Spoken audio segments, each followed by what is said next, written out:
negeri itu adalah Pahang membabitkan Pekan dan Bera, sementara di Johor pula, ia membabitkan kawasan Pontian, Tangkak, Segamat dan Muar. Jabatan Pengairan dan Saliran (JPS) memaklumkan amaran dan ramalan banjir di 4 negeri berada di paras bahaya.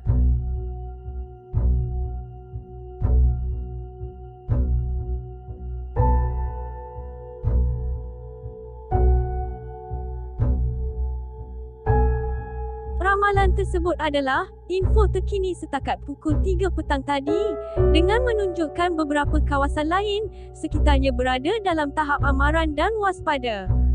2 negeri lagi adalah Selangor, iaitu di Sabak Bernam dan Melaka dengan membabitkan kawasan Melaka Tengah.